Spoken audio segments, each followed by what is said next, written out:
안녕하세요. 반갑습니다. 오늘은 아마 우리에게 너무나 익숙한 이야기죠. 바로 바벨탑 이야기를 한번 제대로 파헤쳐 보려고 합니다.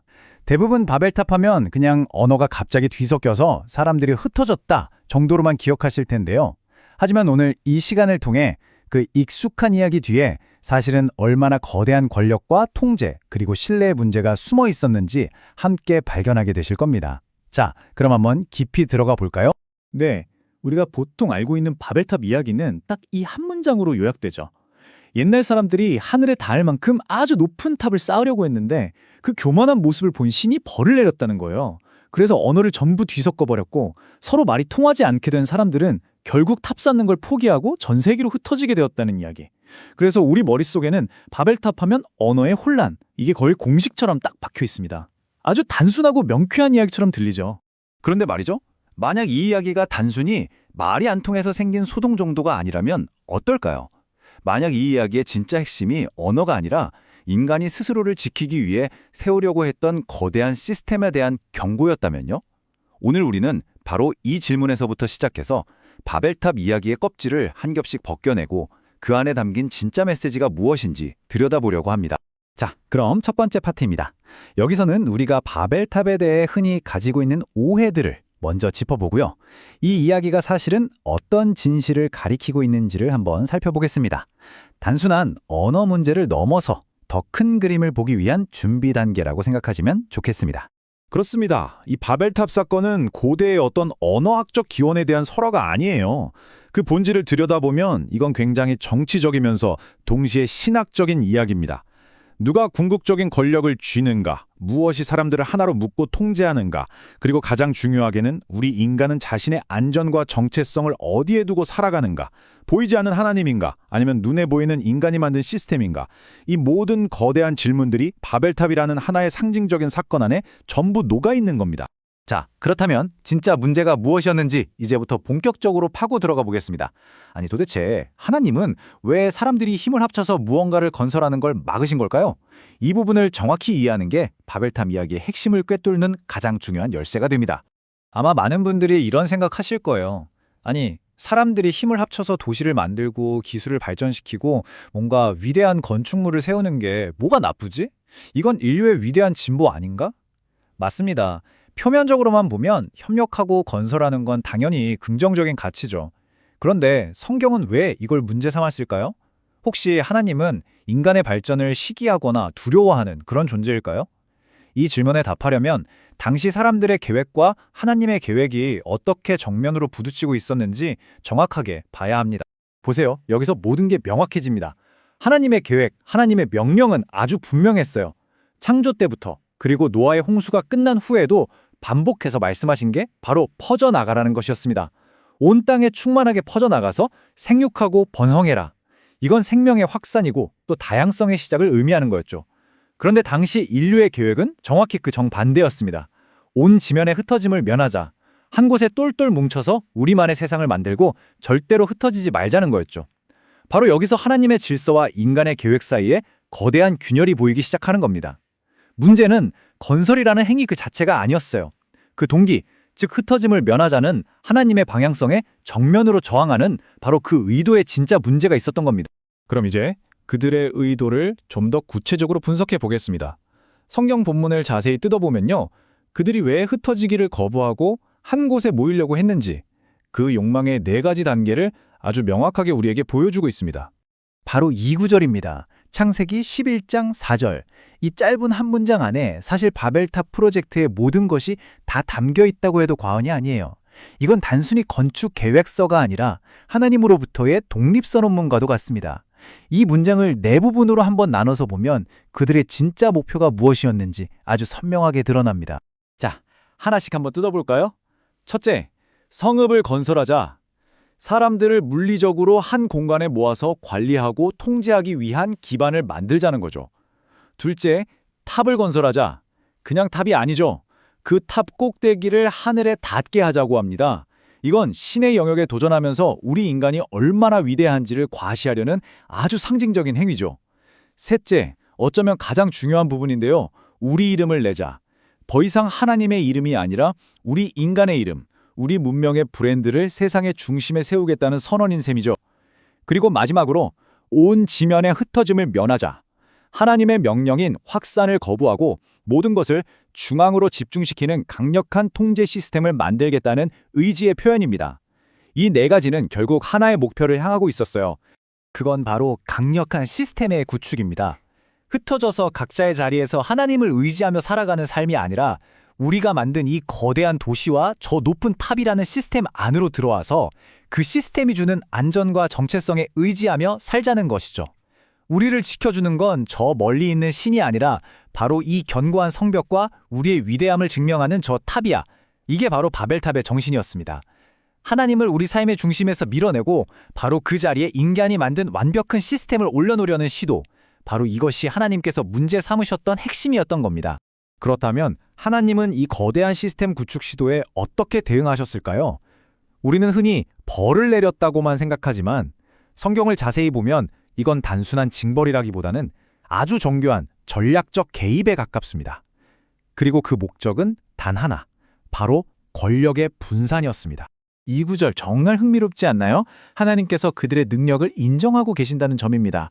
야, 이 사람들 언어가 하나라서 이렇게 똘똘 뭉치니까 앞으로는 마음만 먹으면 못할 일이 없겠구나. 이건 칭찬이 아니죠. 하나님 없이 모인 인간의 무한한 가능성이 얼마나 위험한 결과를 낳을 수 있는지에 대한 깊은 우려의 표현입니다. 여기서 핵심 키워드는 바로 언어도 하나라는 조건입니다. 왜 단일 언어가 그렇게 위험했을까요? 생각해보세요. 언어가 하나라는 건 최고 권력층의 명령이 아무런 왜곡이나 저항 없이 사회 최하층까지 순식간에 전달될 수 있다는 뜻입니다. 모든 사람이 똑같은 생각, 똑같은 정보를 아무런 비판 없이 주입받게 되죠. 이건 한편으로는 엄청난 효율성을 낳지만 동시에 끔찍한 전체주의의 기반이 됩니다.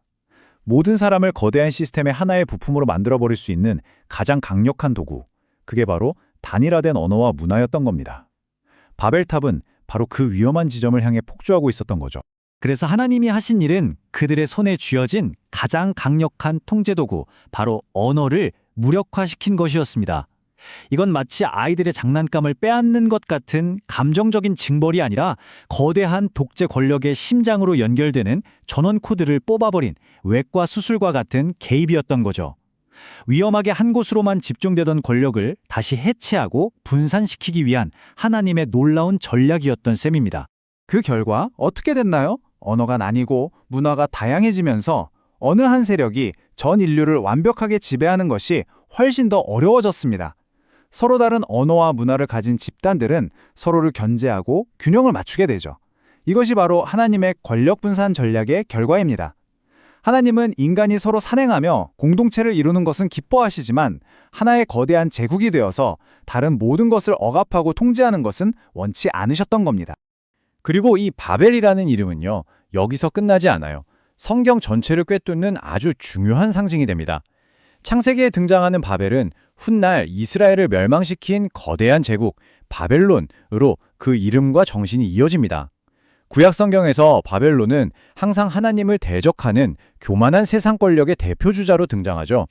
그리고 이 상징은 신약의 마지막 책인 요한계시록에서 큰 성 바벨론으로 등장하며 정점을 이룹니다. 전 세계의 무역과 사치, 권력을 한 손에 쥐고 세상을 지배하지만 결국에는 무너지고 마는 거대한 시스템. 즉, 창세기의 바벨탑 사건은 단순히 과거의 한 에피소드가 아니라 인류 역사 속에서 계속해서 반복될 거대 권력 시스템의 원형을 보여주는 예언적인 장면이라고 할 수 있습니다.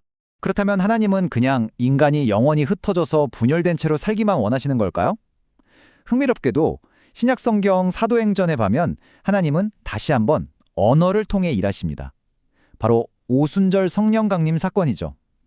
바벨에서는 하나의 언어가 통제의 동호가 되었기 때문에 흩으셨다면 오순절에서는 수많은 다른 언어들을 그대로 존중하시면서 그 모든 언어로 사람들이 하나님의 큰 일을 함께 말하게 하십니다. 이 차이가 정말 중요합니다. 바벨의 하나됨은 인간의 이름을 높이기 위한 획일적인 통제 시스템이었어요. 반면에 오순절의 하나됨은 각자의 다양한 언어와 문화를 존중하면서도 예수 그리스도라는 공동의 믿음 안에서 사랑으로 연합하는 것이었죠. 하나님이 원하시는 건 억압적인 획일화가 아니라 다양성 속의 조화로운 연합인 겁니다. 자, 이제 이 수천 년 전의 고대 이야기를 오늘, 바로 지금 우리의 삶으로 한번 가져와 보겠습니다. 바벨탑은 단지 옛날 신할 평지에 세워졌던 벽돌탑 이야기가 아닙니다. 그것은 오늘 우리 마음속에도 계속해서 지어지고 있는 보이지 않는 탑에 대한 이야기이기도 합니다. 오늘날 우리가 쌓는 탑은 뭘까요? 벽돌로 짓는 건 아니겠죠? 하지만 보이지 않는 탑을 우리 모두 쌓고 있거든요.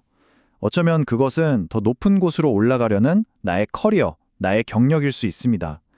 혹은 절대로 무너지지 않을 것 같은 든든한 재정적 안정일 수도 있죠.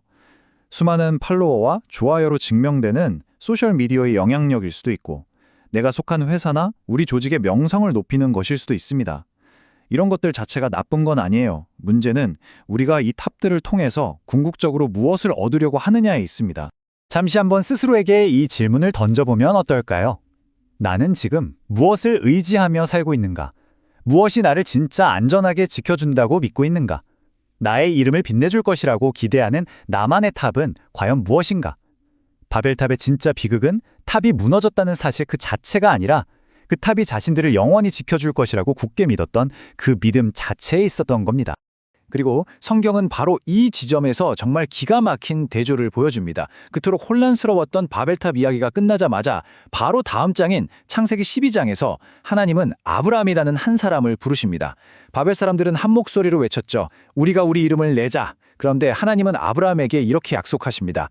내가 내 이름을 위대하게 만들어주겠다. 인간이 스스로 자기 이름을 세우려는 길과 하나님이 그 이름을 세워주시는 길이 바로 옆장에 나란히 제시되고 있는 겁니다. 이것이 바로 바벨탑 이야기가 오늘 우리에게 던지는 궁극적인 선택지입니다. 내 힘과 내 노력으로 나 자신의 안전과 명예를 위한 탑을 끝없이 쌓아 올릴 것인가? 아니면 그 손을 펴고 나보다 더 큰 존재의 약속을 신뢰하며 그분의 부르심에 응답할 것인가? 바벨은 모든 것을 내 손 안에 꽉 쥐려는 주먹의 길이었고, 아브라함은 모든 것을 내려놓고 떠나는 빈손의 길이었습니다. 오늘 이 이야기의 마지막 질문을 던지며 마무리하려고 합니다. 당신 삶의 가장 중심에는 지금 무엇이 서 있습니까? 당신이 밤낮으로 애써 쌓아 올린 당신만의 견고한 탑이 그 자리를 차지하고 있습니까? 아니면 당신의 능력이 아닌 외부로부터 주어진 어떤 믿음이 그 중심에 자리하고 있습니까?